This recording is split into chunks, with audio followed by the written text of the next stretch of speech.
Magkasunod ang paglunok ni Caleb ng laway. Nang makitang dalawa na lang sila ng anak niya ngayon, his biggest chance na makabanding ito.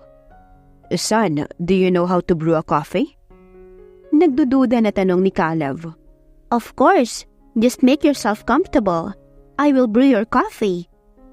Tinuro nito ang couch upang umupo siya roon. Umupo na rin si Caleb, ngunit hindi rin nagtagal. Tumayo din siya upang sundan ng anak sa kusina. Naabutan niyang naglalagay ito ng chili powder sa kape niya. Nagsalubong ang dalawang kilay niya. So this is it. Kaya ito nagpresenta na magtimpla ng kape. Ay para pagtripan siya. Hindi siya umimik. Hinayaan lang niya ito na gawin niyon. Bumalik siya sa sala at umupo sa couch. Malalim ang iniisip niya. He wondered kung ano ang nangyari. Kung bakit ganito na lang kagalit ang anak niya sa kanya. Dad, here's your coffee.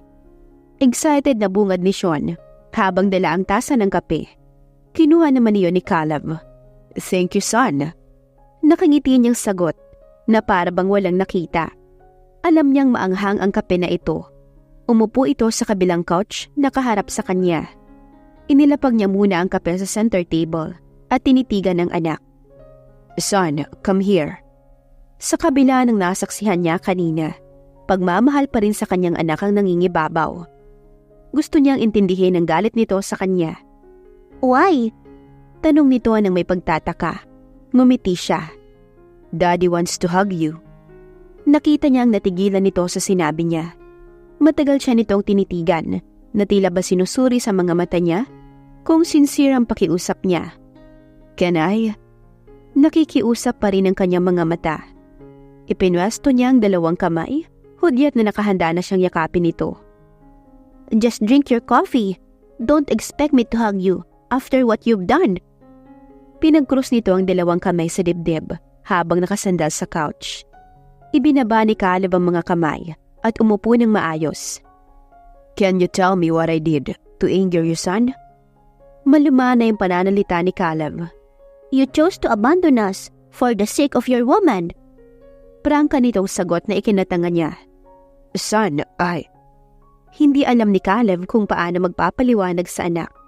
Paano ba niya ipapaliwanag na nagkamali siya sa kanyang inakala? Na buong akala niya niloko siya ni Missy at talagang nagpakasalito kay Phil. You are a great coward, Dad.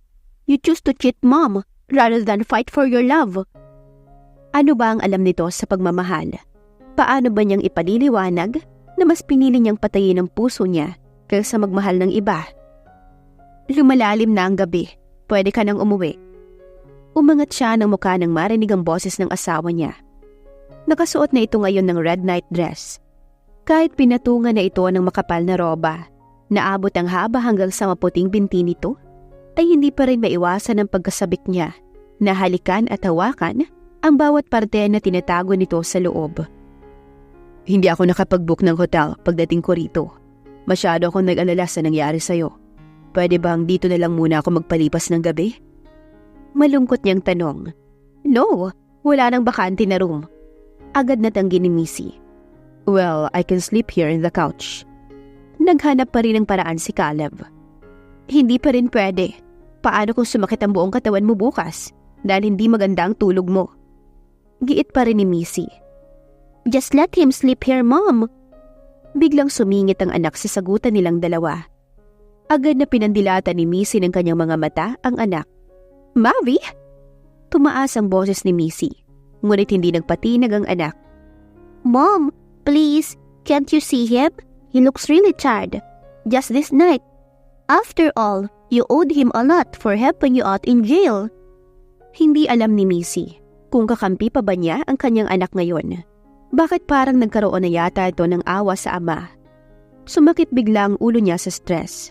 Si Caleb naman ay hindi mapantayan ng saya niya. Talagang ibang klase itong anak niya. Meron itong sariling charm na hindi kayang tanggihan ng sino man kapag ito na ang nagsalita. Ewan ko sa inyong dalawa. Halata pa rin ang inis ni Missy nang tumalikod ito sa dalawa. Son, thank you. Mabilis na kinarga ni Caleb si Sean sa sobrang saya niya. Don't say that. Hindi ko alam kung gusto mo pa akong pasalamatan dahil dito ako matutulog kasama mo sa sofa. Babantayan kita mamaya. Baka mamaya pasukin mo si mommy sa silid niya. Galit yon kapag may pumapasok sa silid niya na walang pahintulot. Kahit sinayaya, pinapagalitan niya. Napaawang ang labi ni Caleb dahil sa narinig. Ibig sabihin ay kahit dito siya matutulog, hindi pa rin siya makakascore? Sa pagkabalisa niya ay binaba niya ang anak at uminom ng kape upang mabawasan ang tensyon na kanyang nararamdaman. Isang lagok pa lang niya ng kape ay agad na niya itong naibuga dahil sa sobrang anghang. Nakalimutan niyang may chili powder pala ang kape. Shit! Napamura siya sa sarili. Sapat lang na siyang makarinig. Nahawaan na yata siya ng kahangalan ni Robin. Alam niya nga niyang maanghang, ininom pa niya. Parang gustong umakyat ng dugo niya nang marinig ang malutong na halakhak ni Sean habang nakatingin sa kanya. Sumakit ang ulo niya sa kanyang mag-ina. Monster Dad, did you like the taste? Nangaasar na tanong ni Sean. Gustong umiyak ni Caleb dahil sa sobrang anghang ng lalamunan niya. Nang marinig niya ang tanong ng anak, pinilit niya ang sarili na umaktong hindi maanghang. Sinigurado muna niyang nasa ayos ang mukha niya bago binalingan ng anak. Sorry son, naibuga ko yung tinimpla mong kape. Nakalimutan kong mainit pa pala. Sandali ha, kuha muna ako ng tubig. Tumakbo siya sa kusina. Hindi na niya hinintay pa na magpresenta ang anak niya na ito na naman ang kumuha ng tubig at makadumoble ang gagawin nito sa kanya. Pagdating sa kusina, agad niyang nakita ang ice cube sa loob ng freezer. Kaya iyon ang kinuha niya at ginawang candy. Bumalik siya sa sala na may hawak na isang baso ng tubig. Naabutan niyang nakasimangot ang mukha ng kanyang anak habang nakatitig ito sa tinimplang kape. Tila naguguluhan ito. You're lying! Tinignan siya nito. Malamig na ang kape bago mo inumin. Dagdag na sinabi nito. Ngumiti siya. Son, talagang lalamig na yan dahil kaunti na lang natira sa loob ng tasa. Katwiran niya. But I didn't brew it in hot water because I couldn't reach the water dispenser. How did your tongue burn? Si Caleb na kasalukuyang umiinom ng tubig ay nabulunan nang marinig ang sinabi ng kanyang anak. Kinuha niya ang tasa mula sa kamay ng anak at tinignan din kung malamig nga ito. May kalahating tasa ng kape pa na natira. Supposed to be kahit maligamgam ay mayroon pa siyang maramdaman dahil hindi pa naman ganun katagal matapos siya nitong timplahan. Na-froze siya nang mapagtanto na malamig pala talaga ang tinimpla ng anak niya. Talo na naman siya sa katwiran. Naghanap na naman siya ng idadahilan. Malamig nga, akala ko mainit dang lumapat sa dila ko. Dahilan niya. Nakasimangot pa rin si Sean. Your taste have changed too? No wonder, you have lost taste in woman. Umupo ito sa couch nang nakadikwatro pa habang nakatingin sa kanya. You can't say that. Sagot ni Caleb at umupo na rin habang patuloy sa pag-inom ng tubig. Maanghang pa rin ang dila niya. Why not? Sagot naman ng anak. Hindi ito patatalo sa ama. Because you seems to say I have a bad taste for choosing your mom. Nakipagtalo na rin siya sa anak. Dahil sa narinig ay tumayo si Sean at namewang habang nakatingin sa kanyang ama. Are you sure you chose my mom? So why did my mom choose to let you go? Biglang hindi nakasagot si Caleb dahil sa ginanti ng anak niya. Bakit ba nagkaroon siya ng anak na mahirap kausapin? Feeling mas matalino pa kaysa sa kanya. Forget what I said. Just drink the coffee again. It's already cold anyway. Mukhang gusto talaga siyang pahirapan ng anak niya. Kailangan na niya itong pagsabihan sa maling tinuturo ng ina nito. Son, I saw you. So what? Putting some chili powder in my coffee. Pag-amin niya, sa pag-aakalang magugulat ito at humingi ng sorry sa kanya. Ngunit hindi nangyari. Don't worry, my monster dad. I saw you too, watching over me while brewing your coffee. Ha? Siya pa ang nagulat sa sagot ng anak. Ano ba ang pwede niyang gawin sa batang to? Paano ba nila ginawa ni Missy sa kamang paghuma sa batang to na hindi nauubusan ng dahilan sa katawan? Tinanong niya ito ng may pagtataka. So why did you keep brewing my coffee with chili powder in it kahit nakikita mong pinapanood kita? Sinumbatan niya ang anak. Because you let me do it. Shit. Mahinang napamura si Caleb sa sarili na siya lang ang nakakarinig. Parang gusto niyang ibalik ang anak sa sinapupunan ng ina nito. Hindi na niya kaya ang pagiging makatwiran nito. Siya pang nauubusan ng isasagot. Tumaas na talaga ang blood pressure niya. Kailangan pa niyang magpakawala ng hangin ng ilang beses para lamang pakalmahin ang sarili. Lumapit siya sa anak at umupo sa tabi nito. Son, I'll let you do it. Ngunit hindi ibig sabihin na tama ang ginagawa mo. Kapag sinaktan mo ba ako, magiging masaya ka? Sandaling tumahimik si Sean. Ilang sandali pa'y sumagot sa ama. Kung yun ang tanging paraan upang maipaghiganti ko ang pananakit mo kay mommy. Basag ang boses ng bata. Halatang pinipigilan lang nito ang pag-iyak. Mahinang nagpakawala ng buntong hininga si Caleb. Son, marami ka pang hindi alam sa nangyari sa amin ng mommy mo noon. Believe it or not, sinubukan kong. Napatigil si Caleb sa pagpapaliwanag sa anak. Nang maalalang ang naging ugat ng paghihiwalay nila ni Missy. Kahit na parang matanda kung umakto itong anak niya, ay marami pa ring mga bagay tungkol sa problema nila ni Missy noon na kahit anong paliwanag niya ay hindi pa rin maiintindihan ng anak niya. Excuse me po sir, pinapasabi kasi ni Ma'am Missy na kailangan na raw matulog ni Sean, ni Little Monster. Ayaw ko pa matulog, Yaya Deling. Nakasimangot na wika na Sean. Diyos ko, bata ka. Mamaya magagalit na naman sa'yo ang mommy mo. Halika na, kailangan mo nang matulog dahil mag-uumaga na. Pilit kinuha ng yaya ang kamay ni Sean. Ngunit umiiwas ang bata. Nagtatago ito sa likuran ni Caleb. Tiningnan ni Caleb ang oras sa suot na wristwatch. 2:00 na pala ng umaga. Naalala niyang 8:00 ng umaga siya umalis ng Pilipinas. Kanina't umabot ng 15 hours ang direct flight from Philippines to New York. Kaya 11:00 ng gabi na siya nakarating. Dumiretso pa siya sa kulungan, kaya mag-12:00 na rin sila nakauwi ni Missy sa bahay nito. Binalingan niya ang anak nang may pag-aalala. Son, sige na. Sumama ka na sa yaya muna. Kailangan ng bata na tulad mo sapat ng tulog. But I want to sleep here with you. Agad na sagot nito sa kanya. Napangiti si Caleb dahil sa sagot ng anak. Gustong-gusto niyang marinig ang sinabi nito.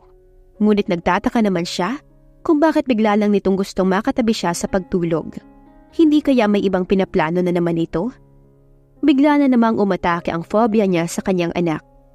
No son, you can't sleep here with me. Mas makakatulog ka ng mahimbing kapag sa kwarto mo ikaw matulog. Then, sleep with me in my room. Hindi na nakipagtalo pa si Caleb sa anak. Gusto na rin naman niyang bumawi rito. Kaya pumayag siya sa kagustuhan nito. Natabihan nito sa pagtulog. Matagal na rin ang pagkwentuhan nilang dalawa bago niya napansin na mahimbing na ang tulog nito. Salamat naman at wala itong naisip na trip na gawin sa kanya. Mabuti pa ang anak niya, mahimbing na ang tulog, samantalang siya'y ayaw dapuan ng antok. Laging sinisi ang laman ng isipan niya. Dahan-dahan siyang bumangon. Hindi niya maintindihan ang sarili niya. Parang hinihila siya na puntahan ng asawa. Samantalang si Missy, madaling araw na nang lumabas sa kanyang silid upang kumuha ng maiinom na tubig sa ref. Ang sama ng panaginip niya, pinagpawisan siya ng malamig. Kailangan niyang pakalmahin ang sarili. Pabalik na siya sa kanyang silid nang mapansin na bukas ang pintuan. Nagtaka siya at pilit inaalala kung siyang nagbukas na yon. Baka nakalimutan niyang isara ang pintuan nang lumabas siya kanina. Pumasok na lamang siya at sinara ang pinto. Kasalukuyan siyang nasa ganoong ayos nang biglang nagulat siya nang may mainit na mga bisig na yumakap mula sa likuran niya. I told you, wife, the day I married you, I already lost the game. But you still choose to leave me, huh? Ramdam ni Missy ang garalgal na boses ni Caleb na pinaghalo ang galit at pagnanasa sa kanya. Pati ang mainit na hininga nito na dumadampi sa likuran ng tenga niya at nagdudulot iyon ng kakaibang init sa kanyang pakiramdam. Naramdaman na lang niyang binuhat siya ni Caleb at inihiga sa kama. Caleb, anong ginagawa mo? Get out of my room! Hindi alam ni Missy kung may lakas pa ba ang boses niya dahil nagsisimula na rin si Caleb na paliguan siya ng mga maiinit na halik nito at aaminin niyang namimiss niya ang paraan nito. Daddy! Open the door! Daddy! Shut, son of the monster. Napamura si Caleb nang marinig niya ang boses ng anak niya habang malakas na kinakalampag ang pintuan ng silid. Bakit ba hindi na lang ito natulog? Kapag ganito ang anak niya, ay hindi talaga siya makakascore sa ina. Ang init na nararamdaman niya kanina ay biglang nawala dahil napalitan ng stress. Tinapunan siya ni Missy ng makahulugang tingin. Paano ba natin ginawa si Sean? Baka nasobrahan ako nun sa'yo. Aray!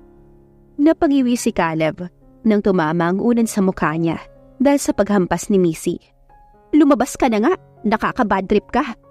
Hindi maintindihan ni Missy kung saan uminit ang ulo niya. Dahil ba sa pagpasok ni Caleb sa silid niya? O dahil sa nabitin siya sa ginagawa nito sa kanya kanina? Sinubukang hindi pansinin ni Caleb ang kalampag ng anak sa pintuan. Ipinagpatuloy niya ang paghalik sa labi ni Missy. Wala namang magagawa ang anak niya sakaling hindi niya buksan ang pintuan. Daddy, I know you're inside.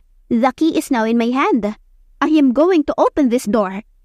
Muling sigaw ni Sean sa labas ng pintuan, dahilan upang itulak ni Missy si Caleb. Alam niyang hindi nagbibiro ang anak. Alam nito kung saan tinatago ang lahat ng mga susi para sa loob at labas ng bahay. Caleb! Inis niyang itinulak muli si Caleb nang hindi ito tumitigil sa paghalik sa kanya. Namumungay ang mga mata nito na nakatingin sa kanya. Your son is... You're a monster! Let go of my mom! Hindi natapos si Missy sa pagsasalita nang biglang hinatak ni Sean ang ama mula sa ibabaw niya. Napakamot si Caleb sa ulo habang nakatingin sa kanyang mag-ina. Nagtaka siya kung paano nakapasok ang anak. Bilib na talaga siya sa advance ng utak nito. Mom, did he hurt you again? Puno ng pag-aalala si Sean na sinuri ang kalagayan ng ina. Mabilis na bumangon si Missy. Matalim niyang tinapunan ng tingin si Caleb. Tumakbo si Sean sa gilid ng pintuan upang buksan ang ilaw. Nagdududa kasi siya kung bakit umiiyak na naman ang kanyang ina dahil hindi agad ito nakasagot. Mabilis namang inayos ng dalawa mga sarili nang biglang lumiwanag ang buong silid. Bumalik si Sean at pumagitna sa dalawa. Ang kanyang amay kasalukuyang nakatayo sa likuran niya habang ang kanyang ina naman ay nasa gilid ng kama. Mom, tell me, did he hurt you? Hinawi niya ang buhok ng ina at nilagay sa likuran nito. Ngayon ay malinaw na sa kanya ang aliwalas ng mukha nito. Son, I can't do that to your mom. Paliwanag ni Caleb at hinawakan ng kamay ng anak. Plano sana niyang kargahin ito, ngunit tinabig nito ang kamay niya. Don't touch me! Although I let you into my room, that doesn't mean you can also go into Mama's room. Nanlilisik ang mga mata ni Sean sa galit habang nakatingin sa kanyang ama. Nagsalubong naman ang dalawang kilay ni Caleb. Hindi niya alam kung anong isasagot. Binalingan niya si Missy upang humingi ng tulong. At least, magpaliwanag man lang ito na hindi niya ito sinaktan. Ngunit ang magaling niyang asawa ay hindi siya pinansin. Son, I'm here to talk to your mom. Sagot niya. You're lying! You hurt her again! Singhal nito sa kanya. See this? You bite her twice! Sabay turo ng dalawang marka ng halik sa lieg ni Missy. Shit! Nahilamos ni Caleb ang mukha. Pati ba naman ang halik niya ay naging issue pa sa anak niya? Hindi niya napigilan ang gigil niya kanina, kaya nagmarka talaga ang halik niya sa leeg ni Missy. Nagkaroon ito ng mark sa leeg. Si Missy agad binaling ang mukha nang mapagtanto kung ano ang tinuro ng anak sa leeg niya. Ramdam niya ang pamumula ng kanyang mukha dahil sa kahihiyan. Kahit na hindi maintindihan ng anak niya kung anong klase ng marka ang nasa leeg niya, ay nakaramdam pa rin siya ng hiya. Lumipad ang nagbabagang tingin niya kay Caleb. Gusto niya itong sabunutan dahil sa kagagawa nito. Nakita naman ni Sean ang klase ng tingin ng ina sa kanyang ama. Kaya buong akala niya'y nag-aaway ang mga ito sa tingin. Mom, just tell me if you want me to throw this man. Napataas ang dalawang kilay ni Caleb na yumuko upang tignan ng anak na kung magsalita ay parang kayang-kaya na siyang ipatapon. Imbes na magalit siya ay parang natutuwa pa siya dahil sa proteksyon na binibigay nito sa ina. Hindi niya alam kung saan ito nakuha ang klase ng tapang na mayroon nito. Kay Missy ba o sa kanya? Palaban din kasi ang asawa niya. At kahit pa man pinagbubuntis pa lang nito ang anak nila, ay nakikita niya kung paano siya nito labanan. Just make him leave, son. Halata ang stress sa mukha ni Missy. Lumipad ang mga tingin ni Caleb sa asawa. Talagang pinagtulungan siya ng kanyang mag-ina. Pero hindi siya papatalo. Mabilis niya ang kinarga ang anak bago pa man ito magreklamo sa kanya. Kahit nagpupumiglas ito upang ibaba niya, ay hindi niya hinayaan na makababa ito. Son, listen to me. I didn't hurt your mom. Your mom and I are planning to make your baby brother soon. Gustong hampasin ni Mrs. si Caleb dahil sa pinagsasabi nito sa anak niya. Nakita niya kung paano siya tignan ng anak kahit pa naguguluhan ang mga tingin nito. Mom, is that true? I have no idea what your dad is talking about. Go outside with him now. Sumakit bigla ang ulo ni Missy sa mag-ama. Sarap paguntugin ang ulo ng dalawa. Pinapuna niya ng masakit na tingin si Caleb, ngunit ngumisi lamang ito sa kanya. Tumayo siya upang magtungo sa banyo. Sa ganoong paraan ay makaiwas siya sa dalawa. Lumabas naman si Caleb. Nakarga pa rin si Sean habang nakangiti. Akala ng asawa niya ay papayag na lang siyang apihin itong anak niya. Muli niyang hinatid ang anak sa silid nito. Alam niyang naguguluhan ang anak niya dahil sa sinabi niya kanina. Monster Dad, how did I develop in my mommy's tummy? Kasalukuyang inaayos ni Caleb ang kama ng anak. Nabigla itong magtanong. Natigilan siya at hindi alam kung paano ipapaliwanag. Hindi naman pwedeng i-elaborate niya kung anong mga posisyon ang ginawa nila ni Missy para lamang mabuo ito. Mas lalong hindi pwedeng sabihin niya na halos gabi-gabi silang nagme-make love ni Missy para masigurado niyang mabuntis ito at hindi na siya iiwan. Alam kasi niyang malapit nang matapos ang kontrata nila ni Missy at kapag nagtagumpay siyang mabuntis ito, ay tiyak niyang mababago ang lahat. Hindi nito gugustuhin na mawala ng ama ang anak nila. Kaya iyon lang ang tanging paraan upang hindi nito isipin na maghihiwalay sila. Monster Dad, I'm asking you. Umupo si Sean sa gilid ng kama niya habang hindi inaalis ang tingin sa kanya. Tumabi naman sa pag-upo si Caleb sa anak. Bukas ko nalang sasabihin anak, hindi ka dapat nagpupuyat dahil masama yun sa kalusugan mo. Sumimangot si Sean. Alam niyang umiiwas lamang ang kanyang ama. Naguguluhan siya. Ang tagal ng daddy feel niya na labas-pasok dito sa kanilang bahay. Pero never pa niyang nakita ito na pumapasok sa loob ng silid ng kanyang ina. Malinaw kasi sa daddy feel niya na magagalit ang mommy niya kapag basta-basta na lamang itong pumapasok doon. Bakit itong halimaw niyang ama? Mabilis na nakapasok sa loob ng silid ng kanyang ina at mukhang hindi naman umiyak ang mommy niya kahit kinagat na ito ng daddy niya sa leeg. Namomroblema talaga siya sa mga magulang niya. Tapos itong kanyang halimaw na ama, sinabing gumagawa raw ito ng magiging future brother niya. Paano nila gagawin yun? Marami siyang inaral sa internet, pati ang pagiging hacker ng tito Miko niya. Inaral na rin niya. Nagpapaturo siya rito. Bakit hindi niya naisip na itanong kung paano siya ginawa? Nahulog siya sa malalim na pag-iisip. Sana, just go to sleep. Hinayaan niyang ipahiga siya ng kanyang ama. Dahil wala siya sa mood na awayin ito. Puno ang utak niya.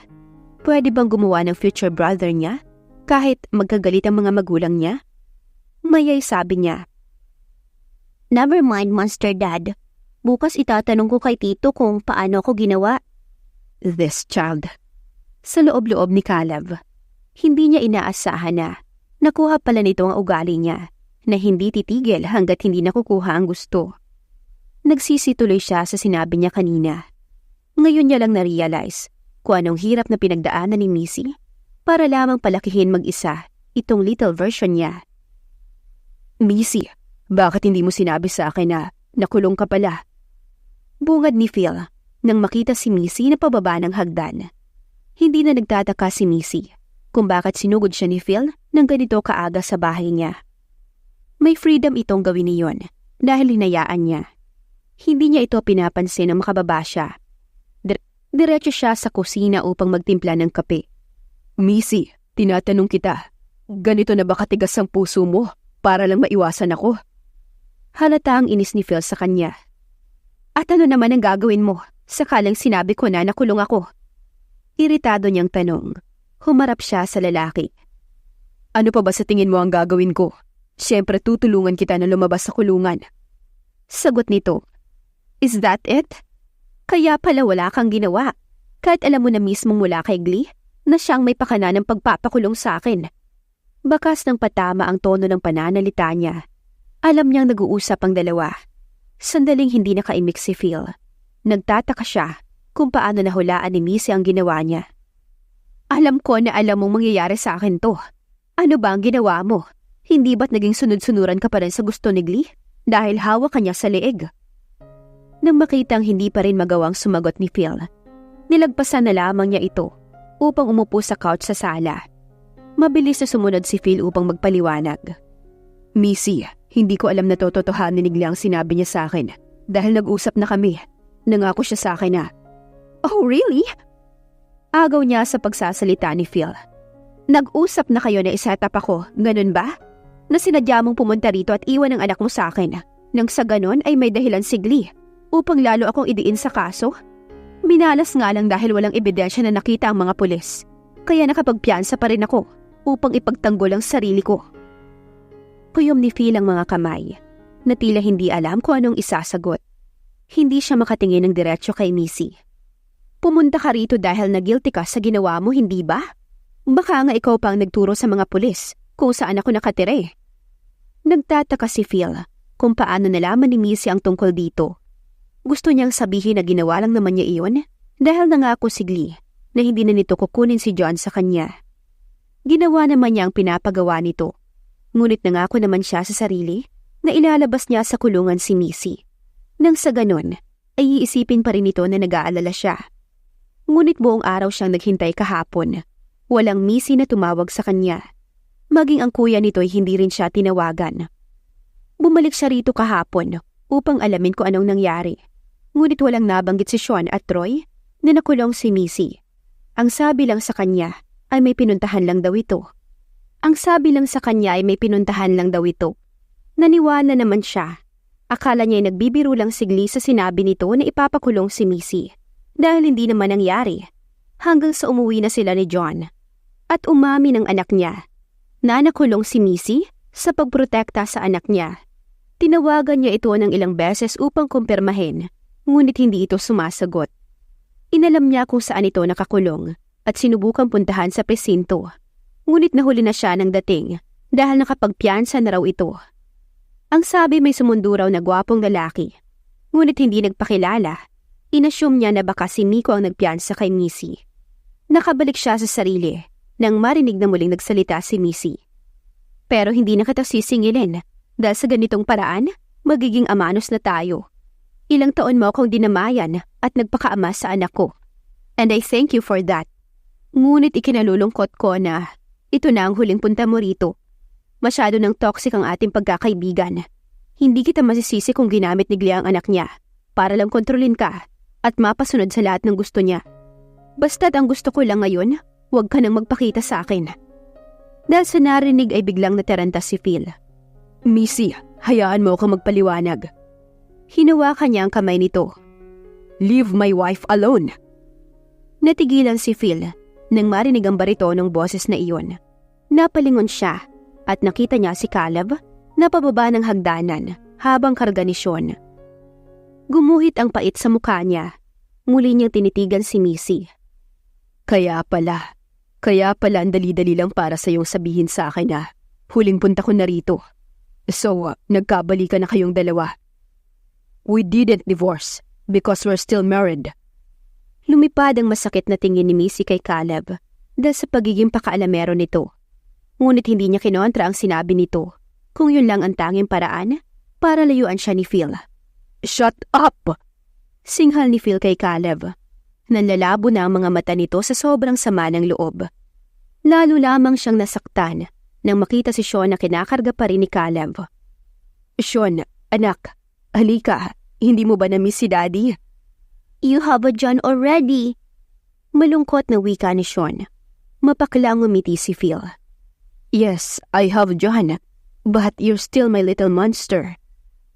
Umalis ka na, Phil. Baka mamaya ibang issue na naman ang gagawin sa akin ni Glee. Hindi na hinayaan pa ni Missy na mag-iba ang ihip ng hangin kapag nagawang hikayati ni Phil ang anak niya. Binalingan ni Phil si Missy matapos marinig ang sinabi nito. Missy, inaamin kong nagkamali ako at nagawa ko lang yun dahil kay John. Gusto kong bumawi sa anak ko. Mabuti ka pa't meron kang Sean. Ngunit ako, si John lang meron ako. Pero gusto kong sabihin sa'yo na hindi lang ako nagkaamali. Bakit si Caleb, paulit-ulit kanyang nasaktan? Ngunit bumalik ka pa rin sa kanya. Kasabwat rin siya ni Glee sa pagpapakulong sa'yo. Ngunit bakit ako lang ang pinapahirapan mo? Kunot noon na tinignan ni Mrs. si Phil. Anong ibig mong sabihin? Isa si Caleb sa nagpapatunay na kinuha mo si John. Sumang-ayon siya sa pulis tungkol sa sinabi ni Glee. Inainutusan mo akong kunin si John. Inako niyang anak niya si John, kaya paniwalang-paniwala ang mga pulis sa Pilipinas. Hindi lang sa Pilipinas nag-file ng case si Glee, kundi pati rito sa New York. Umalis ka na, Phil. Missy, hindi ako nagbibiro. Totoo ang sinasabi ko. Giit pa ni Phil. Tila gusto na nitong lumuhod para lamang paniwalaan siya ni Missy. Liv! Nanlalabo ang mga mata ni Missy. Ngunit pinipigilan lang niya ang sarili na bumagsak ang mga luha niya. Hindi siya nasaktan dahil sa ginawa ni Phil, kundi dahil sa ginawa ni Caleb. Mapanuya ang mga tingin ni Phil sa kanya.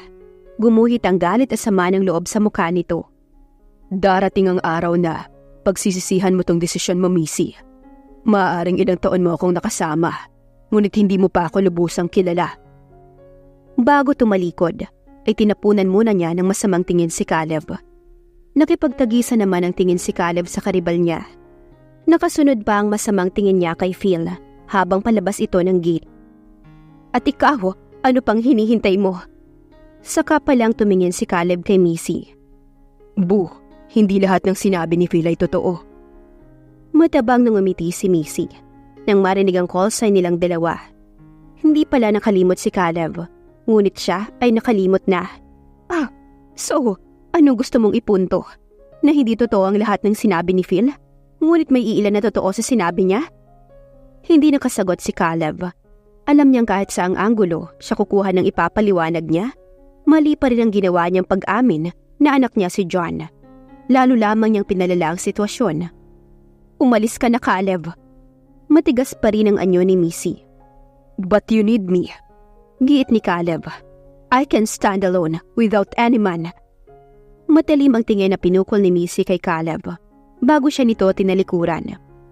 Nang maalala ang anak ay huminto ito sa pag-akyat sa hagdan.